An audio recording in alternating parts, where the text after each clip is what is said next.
namanya. Amin. Salam Bapak Ibu.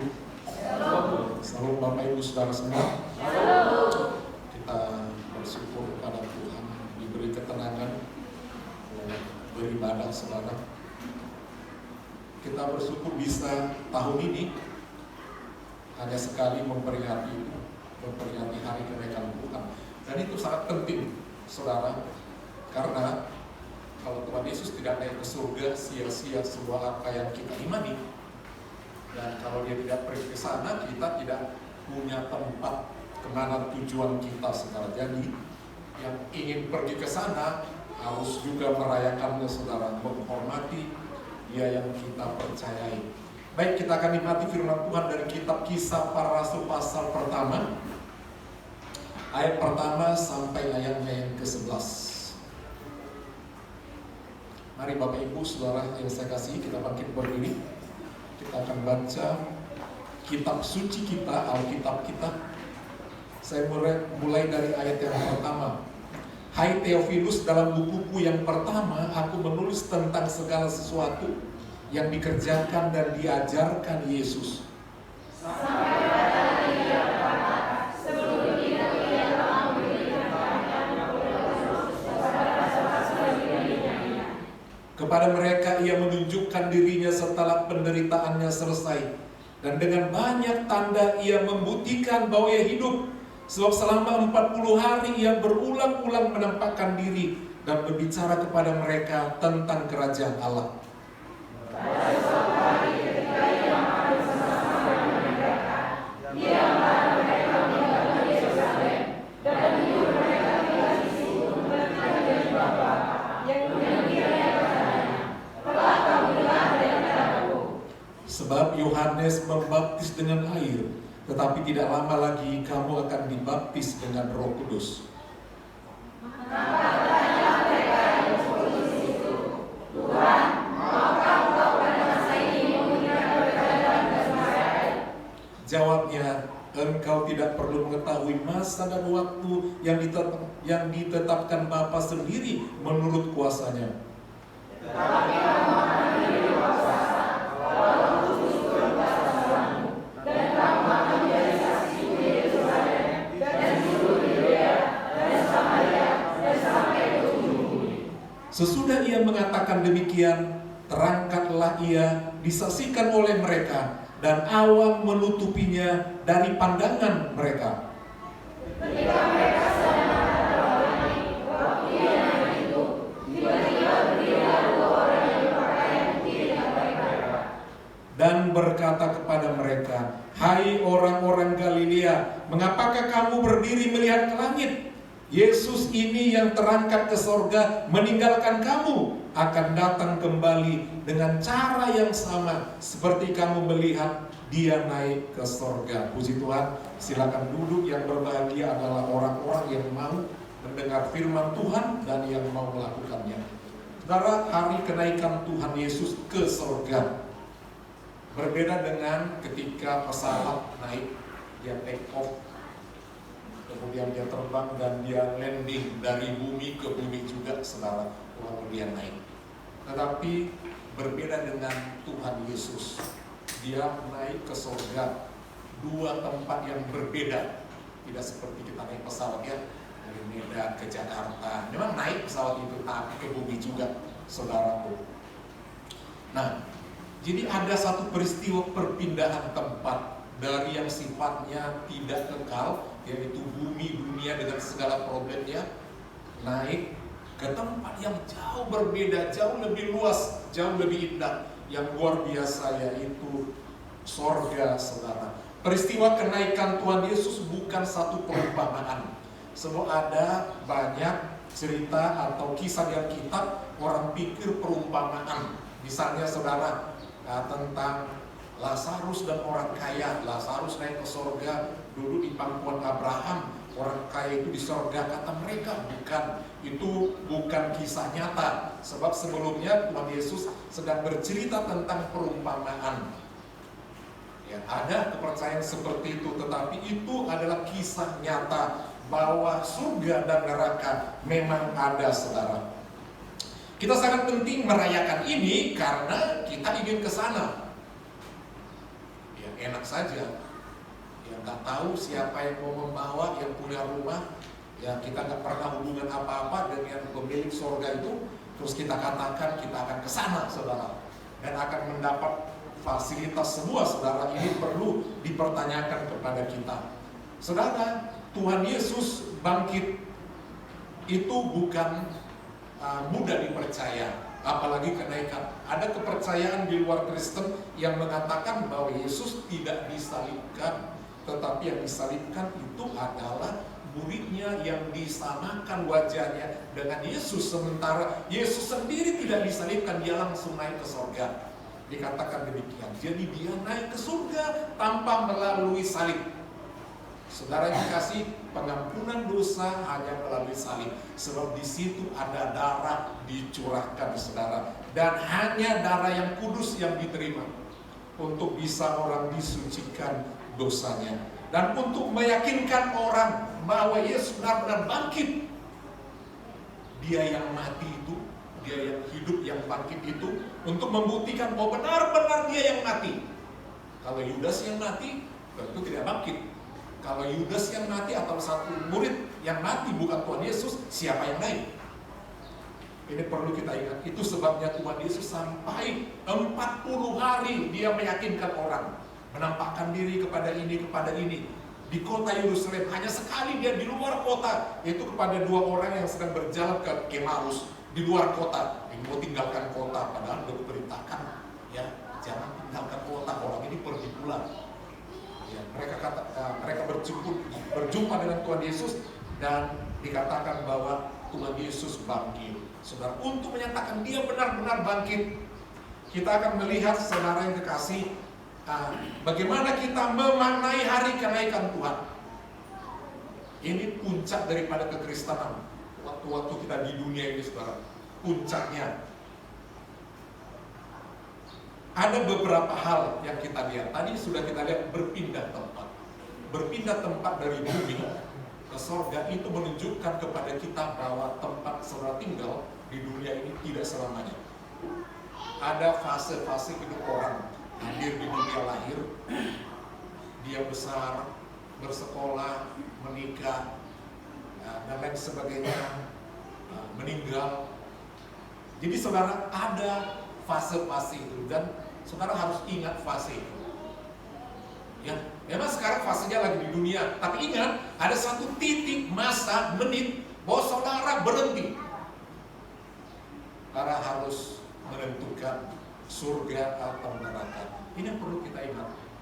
Kita akan berpindah dari tempat ini. Seperti Tuhan Yesus, dia asalnya dari surga yang sangat mulia. Dia berpindah dari surga ke bumi. Sekarang dia balik ke tempatnya setelah menyelesaikan tugasnya. Demikian juga kita, saudara. Kita yang menentukan kemana tempat kita. Jadi artinya, saudara, mari kita ingat sebagai orang Kristen bahwa saudara tidak selamanya di gereja ini. Tidak selamanya berjumpa dengan saya. Saudara satu kali berpindah tempat. Secara fisik mungkin di Tamiang, tapi secara jiwa di mana?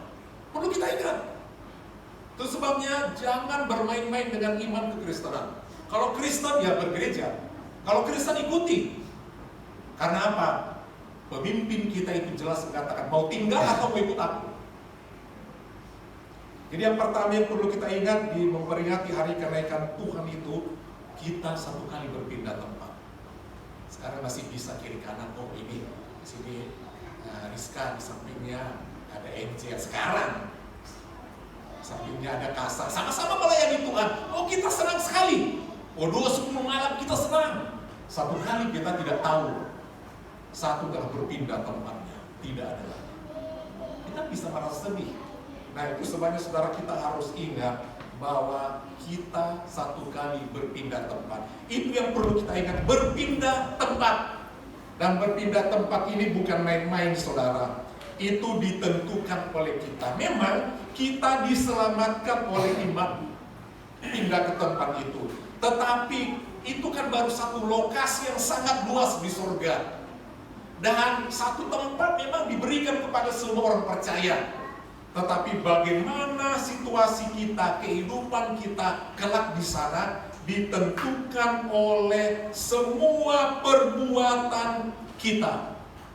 Semua perbuatan kita itu yang akan mengikuti kita masing-masing. Itu sebabnya kita harus luangkan hati kita, waktu kita untuk melayani Tuhan. Kita tidak bisa abaikan firman Tuhan begitu saja. Dalam kitab Matius pasal 5 ayat 19, karena itu siapa yang meniadakan salah satu perintah hukum Taurat, meniadakan salah satu perintah hukum Taurat sekalipun yang paling kecil, artinya meniadakan, dia tidak percaya, dia tidak mau melakukan perintah Tuhan itu, sekalipun yang paling kecil, dan mengajarkannya demikian kepada orang lain. Hati-hati dengan pengajaran, kalau salah pengajaran berisiko kepada yang diajar dan kita yang mengajarkan. Ia akan menduduki tempat yang paling rendah di dalam kerajaan. Jadi pindah tempat memang, pindah. Orang-orang Kristen pindah tempat. Tapi tempat di sana kedudukan ditentukan oleh perbuatan melakukan firman Allah. Amin Bapak Ibu. Itu baru adil Tuhan. Masa sama-sama? Enggak, fasilitas apa yang kita dapatkan tergantung perbuatan. Ya, kita kurangi, kurang berkat itu saudara. Dia akan menduduki, jadi menyangkut tempat. Ya, kalau orang mengatakan semoga diterima ya di tempat yang layak. Iya memang di tempat yang layak, yang sesuai perbuatannya. Seperti itu saudara.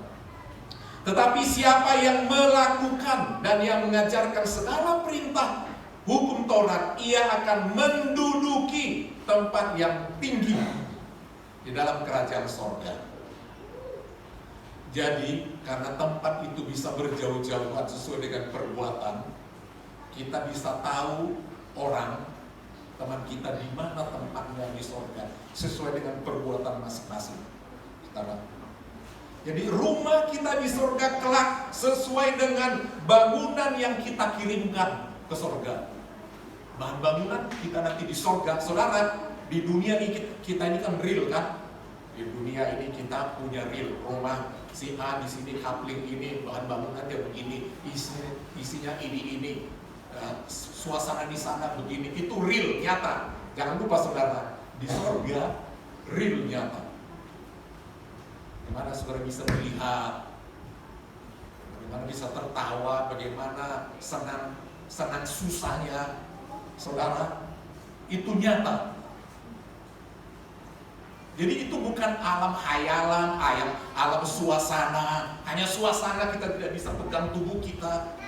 Jangan lupa saudara, nyata tubuh kebangkitan itu nanti di sorga. Sebagaimana Tuhan Yesus bilang ketika Maria Magdalena mau pegang tubuh, yuk jangan pegang. Belum bisa nanti, sebab aku belum sampai ke sana untuk dimuliakan saudara. Dan saudara boleh melihat bekas tubuh Tuhan Yesus, tangan lambungnya yang berlobak, itu nyata. Itu nyata. Jadi tubuh yang diperbarui itu memang gak semua ada tanda muka di wajah, di kepala itu, tapi sengaja diberikan tanda yang tidak dihapus oleh Tuhan pada lambungnya, pada tangannya, untuk membuktikan kepada orang, ini loh aku yang kalian katakan bukan aku yang disalibkan, orang lain. Mau aku mati ya, dan akan selamanya mati, tidak, aku bangkit, aku naik ke surga. Jadi saudara, benar-benar nyata. Semua seperti nyatanya kita di dunia ini. Surga adalah sungguh nyata. Amin Bapak Ibu. Itu sebabnya Tuhan Yesus katakan dalam 2 Korintus 9 ayat 6, camkanlah ini. Artinya perhatikan. Orang yang menabur sedikit, ia akan menabur sedikit juga. Dan orang yang menabur banyak, ia akan menuai banyak juga. Jadi saudara, jangan kita hanya sekedar percaya Tuhan Yesus.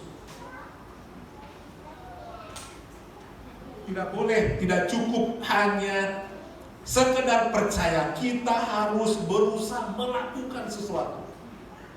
Kita akan mendapatkan sesuai dengan apa yang kita perbuat kelak di sorga. Jadi nomor satu yang kita lihat adalah berpindahnya tempat. Saudara ingin ke tempat yang indah itu? Ke sorga? Gak sekedar nyanyian. Di sorga nanti pakai baju putih. Baju putih gak seperti baju putih kita ini. Itu putih yang berkilau-kilauan seperti pakaian Tuhan Yesus ketika menampakkan diri kepada Rasul Paulus sampai dia terjatuh bercahaya. Yang kedua saudara yang perlu kita cermati, Tuhan Yesus itu naik ke surga, perlu juga kita lihat dia mendapat pemuliaan yang lebih tinggi. Berbeda waktu dia lahir, dia hina di kandang yang hina, dia menangis, dia lapar, dia disakiti dan lain sebagainya. Memang dia melakukan pekerjaan yang mulia, menyembuhkan orang ya, dan lain sebagainya. Tetapi setelah dia melakukan tugasnya, dia berbeda. Ada pemuliaan. Ketika dia bangkit, tubuhnya dimuliakan. Dia bisa tembus. Sebelumnya tidak demikian. Dia lapar bisa menang. Sekarang dia bisa tembus jendela, pintu, kemana-mana dia bisa. Apa saja dia bisa lakukan. Dia begitu mulia. Demikian juga setelah dia naik ke surga, dia dimuliakan. Ini yang kita lihat saudara. Dalam Yohanes pasal 7 ayat 39.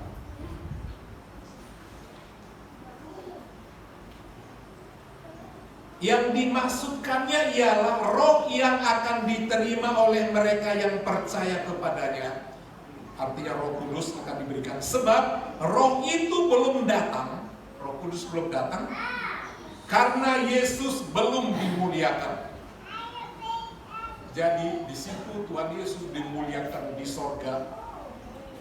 Ya, selesai tugasnya, dia memberikan pertanggungjawaban kepada Tuhan. Maka dia dimuliakan di sana, duduk di sebelah kanan Allah Bapa. Pengertian duduk di sebelah kanan Allah Bapa sama seperti duduk di pangkuan Abraham, bukan arti daripada mulia. Jadi tidak bisa kita bayangkan, oh ini Allah Bapa, kemudian di samping kanannya Tuhan Yesus, di samping kirinya Roh Kudus. Tidak seperti itu. Itu adalah gambaran segala kuasa telah diberikan kepada Tuhan Yesus. Seperti seorang mengatakan dia tangan kanan presiden. Apakah tangan kanan presiden orang itu menempel? Tidak demikian, tetapi diberi kepercayaan. Demikian juga Yesus duduk di sebelah kanan. Artinya dia mendapat kedudukan, kehormatan, ya, kepercayaan daripada Bapa di sorga. Dia dimuliakan. Jadi Roh Kudus datang setelah Tuhan Yesus naik ke sorga. Dalam kitab Wahyu pasal 1 ayat 12 sampai 16. Tolong dibuka Alkitabnya di layar. Wahyu pasal 1 ayat 12. Kita lihat bagaimana Yesus dimuliakan. Nanti kalau kita berjumpa dengan dia, tidak seperti dalam lukisan-lukisan atau cerita lagi. Dia sungguh mulia dan kita akan begitu takut melihat dia. Karena dia akan menghakimi kita. Wahyu pasal 1 ayat 12. Lalu aku berpaling untuk melihat suara yang berbicara kepadaku. Dan setelah aku berpaling, tampaklah kepadaku 7 kaki diam dari emas. Dan di tengah-tengah kaki dia itu ada seorang serupa anak manusia. Itu Yesus, berpakaian jubah yang panjangnya sampai di kaki dan dadanya berlilitkan ikat pinggang dari emas. Kepala dan rambutnya putih bagaikan bulu yang putih metah. Itu warna rambut setelah dimuliakan. Dan matanya bagaikan nyala api. Dan kakinya mengkilap bagaikan tembaga membara di dalam perapian.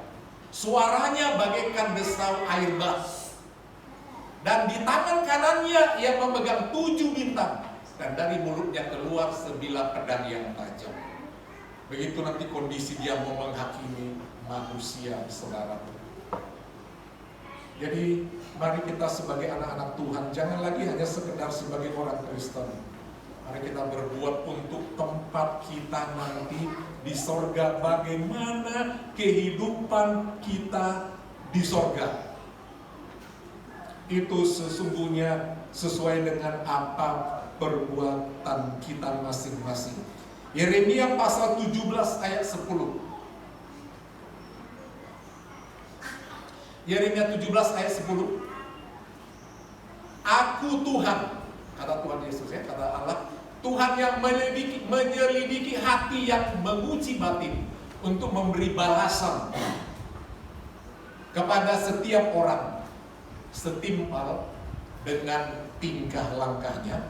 Perhatikan tingkah langkah saudara dalam hidup ini, setimpal dengan hasil perbuatannya. Amin. Di perbuatan menentukan bagaimana suasana di sorga. Karena seperti kita di Kapling ini kan beda-beda rumahnya, sesuai dengan ekonominya, bahan membangun, fasilitasnya, isinya. 2 Korintus 5 ayat 10. Menuju ke tempat itu ada proses-prosesnya. 2 Korintus 5 ayat 10. Sebab kita semua, tidak terkecuali, sebab kita semua harus, mau tidak mau, suka tidak suka, harus menghadap tahta pengadilan Kristus. Siapa? Pengadilan siapa? Perhatikan ya, harus percaya sama dia. Kalau dia hakim itu yang menentukan, kita akan diadili dengan adil.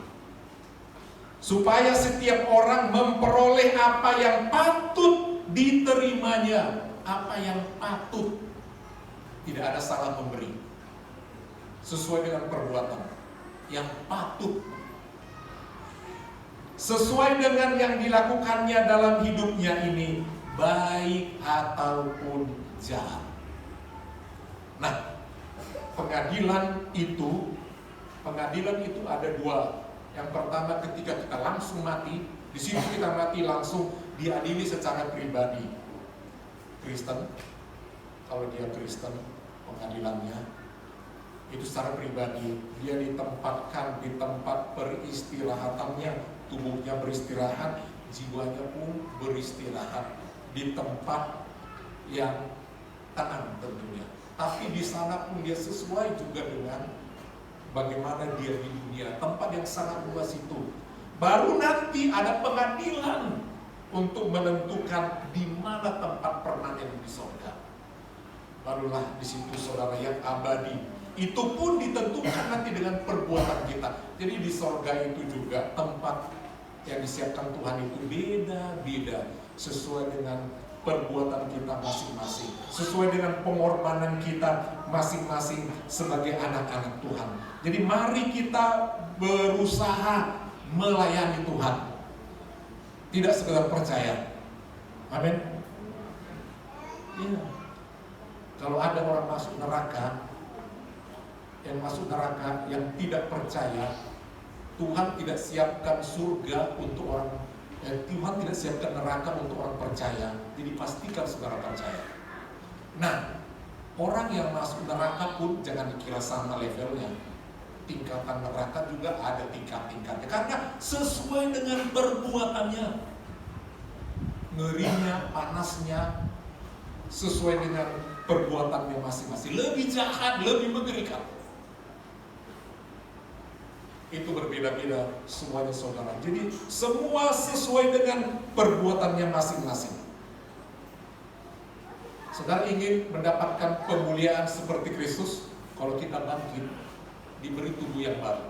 Nanti Tuhan Yesus naik dulu ke sorga, siapkan tempat bagi kita masing-masing, menyediakan tempat, mempersiapkan tempat. Setelah dia menebus dosa kita, dia naik ke sorga, dia dimuliakan, duduk di sebelah kanan Allah Bapa. Artinya dia mendapat kuasa, dia menjadi raja, memimpin. Segala lutut akan bertelut di kaki Yesus. Dikasih kuasa itu semuanya kepada Yesus. Semua dikasih.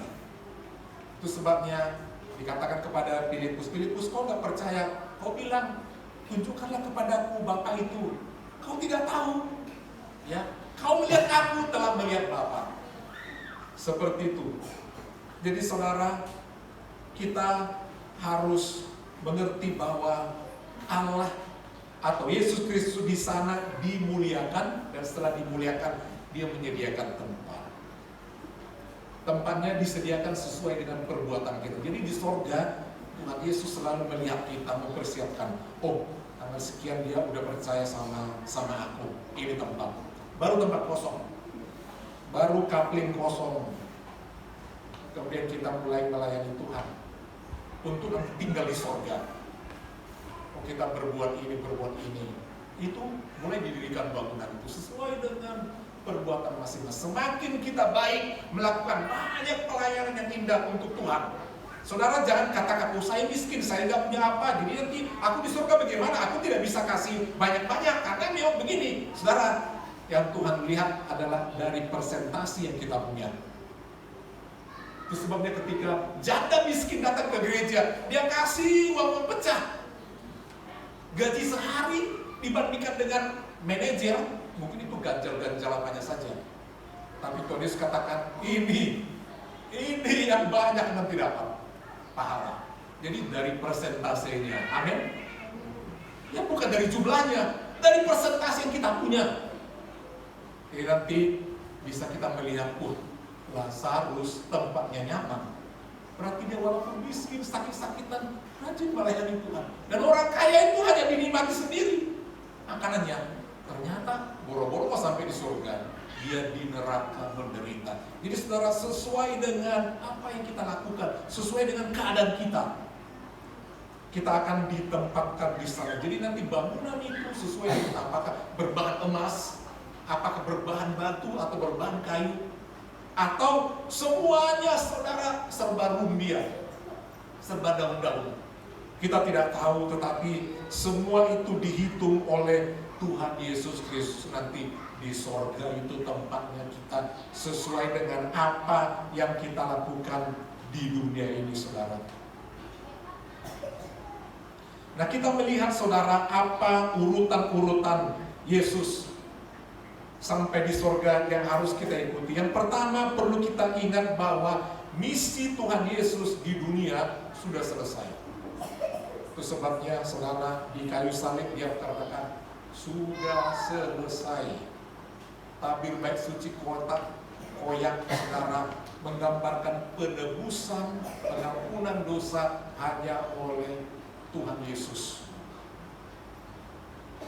Jadi saudara jangan coba berpindah keyakinan lain, mengatakan selamat masuk surga karena amal soleh saudara, pengorbanan saudara nggak laku lagi. Tidak laku, sudah selesai. Jadi misinya melalui pengorbanannya dibayar dengan harga yang mahal. Kematiannya di kayu salib sudah selesai. Tidak ada lagi korban yang lain untuk menyelamatkan kita. Sebab sempurna pengorbanan Tuhan Yesus itu bagi kita. Amin Bapak Ibu. Amin. Harga mati darah Yesus. Harga mati. Tidak ada yang lain. Jadi jangan sempat buang imanmu. Diselamatkan oleh anugerah. Kita terima Yesus pengorbanannya, bukan kebaikan kita. Dalam perjanjian lama dikatakan semua kebaikan kita itu seperti pakaian yang laku. Tidak ada gunanya saudara. Yang kedua kita juga melihat Tuhan Yesus hidup. Nomor satu, Tuhan Yesus hidup. Iblis katakan ketika disalib, wah senang ya, udah mati. Jangan lupa, dia bangkit di hari ketiga. Bukan hanya bangkit, dia menampakkan diri 40 hari dan dia naik ke sorga, hidup. Lihat semua pemimpin agama-agama di dunia, pemimpin agama manapun, mati dan mati. Siapapun mati, dia mati. Tapi pemimpin kita, dia naik ke surga, dia hidup. Kita memiliki Allah yang hidup, benar-benar hidup. Dan sampai sekarang dia hidup untuk menolong kita saudara. Dan yang ketiga saudara, Yesus itu Raja. Di situ dia naik ke surga, dia dimuliakan. Dia memang Raja dari dulu. tetapi sementara ditinggalkan kemuliaannya, menjadi hina sehina-hinanya, serendah-rendahnya, tidak ada mulianya. Lahir dari manusia 100%. Bunda Maria, orang yang berdosa. Ini polemik ya. Terlalu banyak perbedaan kepercayaan Katolik dengan Protestan. Salah satunya adalah ya, Maria mereka anggap adalah manusia tanpa noda, tanpa dosa, sebab dia mengandung Tuhan Yesus. Saudara yang kekasih, itu tidak jadi masalah, kepercayaan berbeda tidak jadi masalah. Tetapi yang pasti memang Yesus merendahkan diri, Allah merendahkan diri menjadi serendah-rendahnya. Ya, seperti manusia. Tetapi jangan lupa dia semakin bertambah besarnya, ada ayat begitu, semakin dikasih Allah dan dikasih manusia, karena dia makin besar, makin baik, makin melakukan mujizat, makin setia sampai mati di kayu salib, sampai dia bangkit dari kematian mulia, naik ke surga mulia, duduk di sebelah Allah Bapa paling mulia lagi, dan nanti lihat kemuliaannya datang di awan-awan dengan semua orang akan meratap ketakutan. Semua, sehingga genaplah firman Tuhan yang mengatakan ketika Tuhan Yesus datang seperti gambar dalam kitab Wahyu itu, berkaki-kaki emas, kakinya seperti tembaga dan sebagainya, matanya bagaikan nyala api, ya apanya, rambutnya putih mata berkilau-kilauan, semua orang takut, sehingga orang nanti semua menangis, semua manusia apapun agamanya menangis, semua menangis. Ternyata dia yang disalibkan itu datang, oh dia Tuhan. Orang gemetar, dan akhirnya karena mereka melihat bahwa itu Tuhan yang disembah orang Kristen. Kami selama ini menyembah Tuhan yang hanya hayalan,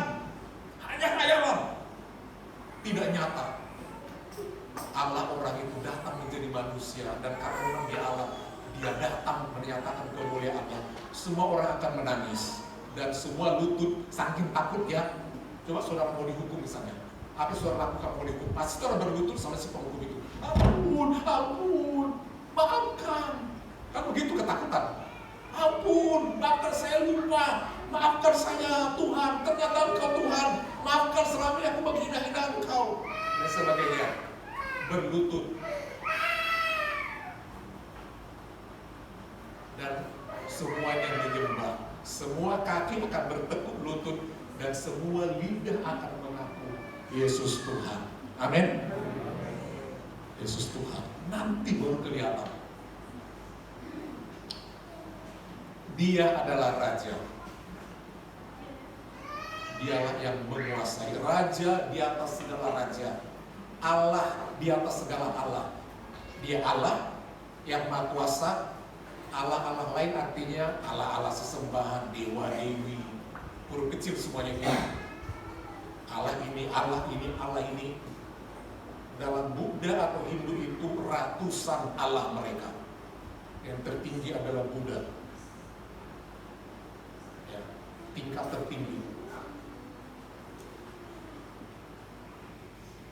Selanjutnya kita melihat Yesus Raja berkuasa bukan hanya di surga, dia juga berkuasa di bumi. Ada pujian kalau sering ingat, berkuasa di bumi di surga. Amin. Ingat lagunya. Namanya berkuasa, betapa hebat, betapa dahsyat. Itu betul-betul dia berkuasa di bumi. Walaupun dia di surga, kuasa namanya ada di sini. Itu sebabnya kita berdoa, walaupun dia naik, tinggalkan tempat, tapi kuasanya ada oleh Roh Kudus. Kita berdoa pakai nama Yesus, nama Yesus, nama Yesus, dalam nama Yesus keluar dan sebagainya. Aku memberkati engkau dalam nama Yesus dan sebagainya. Dari mulai anak-anak sakit, nama Yesus dipakai. Diberkati nikahnya, nama Yesus dipakai. Meninggal, diberkati dalam nama Yesus. Nama Yesus berkuasa di bumi, di surga. Amin. Perlu kita ingat namanya itu yang selalu kita pegang, nama yang terindah. Dan jangan lupa yang keempat, dia sediakan tempat bagi saudara. Aduh senang kali kita bertuhan ini. Di bumi kita dipelihara. di surga telah siapkan tempat. Amin Bapak Ibu. Jangan gugur iman kepada Tuhan. Tuhan sediakan tempat sesuai dengan perbuatan.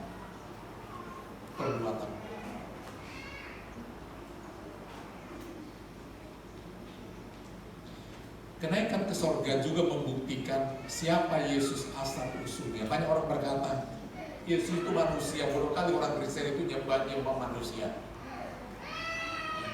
Yesus itu kan baru dilantik dia jadi raja. Dan lain sebagainya. Kenaikan Tuhan Yesus Kristus membuktikan asalnya dari mana.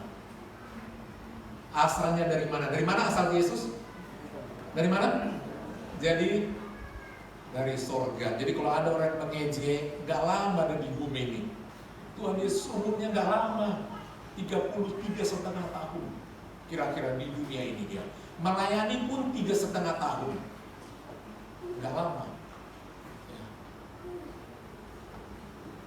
Dia naik ke sorga, asalnya dari sorga, saudara. Tapi dia meninggalkan tahtanya, merendahkan dirinya supaya kita bisa ada bersama-sama dengan dia. Selanjutnya saudara, dia naik ke sorga supaya Roh Kudus dicurahkan bagi kita. Supaya Roh Kudus dicurahkan bagi kita. Dan dia menetap di hati kita. Bagi setiap orang percaya. Kita perlu melihat sejarah Roh Kudus. Dari kekal sudah ada Roh Kudus, sudah ada Tuhan Yesus, sudah ada Allah Bapa dalam satu kesatuan. Di perjanjian lama, Roh Kudus turun hanya sementara bagi orang-orang yang diurapi. Misalnya Saul diurapi menjadi raja, Roh Kudus ada padanya. Satu kali dia telah tinggalkan Tuhan, dia jatuh. Maka yang ada padanya roh jahat. Kemudian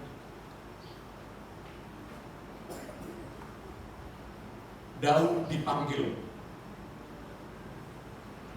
untuk mengusir roh jahat itu. Daud memainkan kecapinya, lagu-lagu rohani. Perhatikan, lagu rohani punya kuasa ya, punya kuasa mengusir setan. Dan di situ dia bermain kecapi, maka roh jahat yang ada pada Saul yang diizinkan oleh Allah itu pergi. Karena ada kuasa dalam kecapi daripada Daud, anak Isai itu. Nah, kita melihat di perjanjian lama, hamba Tuhan itu ketika dia mau jadi raja, mau jadi nabi, dia diurapi, ada roh kepada mereka, Roh Kudus. Tapi sifatnya sementara, tidak abadi. Kalau dia berbuat dosa langsung hilang urapan atau kuasa daripada Roh Kudus itu. Kemudian setelah Tuhan Yesus naik ke sorga, Roh Kudus dicurahkan ke bumi ini setelah hari Pentakosta, tinggal di hati semua orang percaya. Jadi tidak ada orang yang bisa percaya sama Tuhan Yesus, sejahat apapun dia, mengaku Yesus Tuhan tanpa Roh Kudus. Ada Roh Kudus membuat dia menjadi percaya. Tetapi yang diinginkan oleh Tuhan Yesus bukan sekedar itu, bukan sekedar dia mau di tahap yang paling indah, yaitu kita mau dibaptis oleh Roh Kudus. Jadi berbeda ya, punya Roh Kudus dengan dibaptis oleh Roh Kudus. Itu satu hal yang berbeda. Itu sangat berbeda, dibaptis berbeda. Kita perlu dibaptis seperti kita ketika kita percaya, kemudian dibaptis air, kemudian kita dibaptis air kan oleh hamba Tuhan. Hamba Tuhan yang membaptis, tapi Tuhan Yesus dia mau dirinya yang membaptis dengan roh, yaitu Roh Kudus. Itu yang kita nantikan di dalam doa 10 malam. Nanti kita melihat saudara, kuasa Roh Kudus itu begitu kita butuhkan dalam hidup ini. Itu sebabnya Tuhan Yesus katakan, aku tidak akan meninggalkan kamu sebagai yatim piatu. Tanpa Roh Kudus, tanpa dipenuhi Roh Kudus, kita ini seperti orang yang kehilangan orang tua. Aku akan berikan kepadamu seorang penolong yang lain. Jadi Tuhan Yesus berikan rohnya itu, yaitu Roh Kudusnya bagi kita orang yang percaya. Pastikan kita memiliki, dan nanti malam kita melihat penjelasan tentang bagaimana pentingnya kita memiliki kuasa Roh Kudus. Selanjutnya saudara, kenapa Tuhan Yesus naik ke surga? Untuk membuktikan kesatuan Allah itu, Bapa, Putra, dan Roh Kudus, yang kita sebut dengan Allah Tritunggal. Mereka satu. Dalam doa Tuhan Yesus juga dikatakan supaya jemaat itu satu, sama seperti kita adalah satu. Ya kembali dari sana, kalau kita mau satu sama Tuhan, ikut Dia. Nomor satu, percaya sama Dia. Amin. Kan kita mau ke sana nanti bersatu. Doa Tuhan Yesus begitu. Ya Tuhan, ya, jangan tinggalkan mereka, sebab Tuhan Yesus mau berangkat. Sama seperti kita satu, mereka juga bersatu. Dan mempersatukan gereja siapa saudara? Roh Kudus. Amin. Mempersatukan kita ini semua anak Tuhan berbagai denominasi. Ingat, miliki Roh Kudus baru kita bisa mengasihi orang Kristen yang lain. Amin. Roh Kudus mempersatukan. Terus mempersatukan. Tidak ada benci, apapun alirannya. Itu sebabnya dalam doa-doa berkat,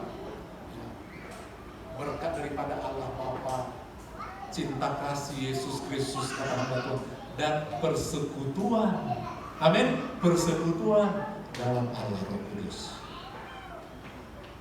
persekutuan orang-orang kudus.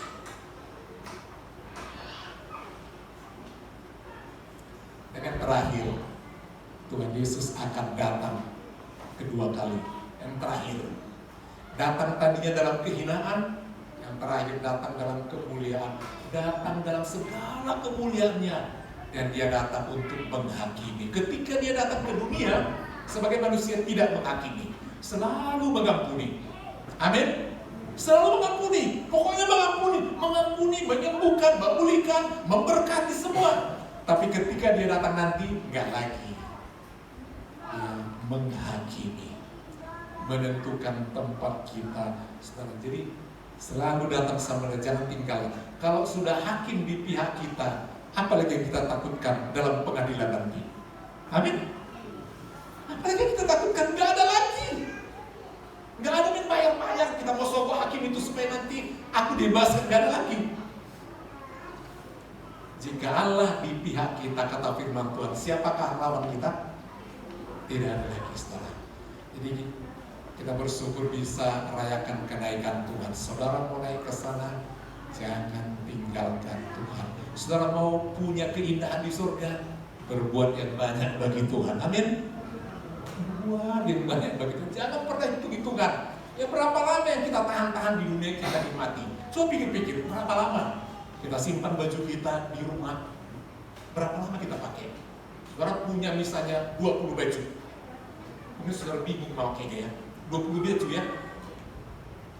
Sedangkan ini udah dipakai, nanti lama-lama bosan sendiri. Bahkan bingung mau pakai yang mana. Lebih bingung pakai. Lebih banyak sepatu saudara, lebih gampang gak memakainya? Lebih bingung kan? Mana ini matching ini macam. Coba misalnya cuma beberapa aja, 1, 2, pada pusing kan? Ya kan ini lagi kotor lu pakai yang ini. Gampang kan? Karena cuma itu. Makin banyak makin bingung. Iya, makin bingung. Artinya apa saudara? Bukan berarti gak boleh banyak, tapi jangan lupa harta di surga yang ada ini. Di dunia ini pakaian kita berapa lama udah lapuk warnanya, setelah berapa bulan udah pudar. Apapun pudar. Jangan lupa harta di surga. Amin Bapak Ibu. Mari kita bangkit berdiri. Bapak Gembala tunggu sebentar malam dalam doa. Janji Allah berikan Roh Kudus kepada kita.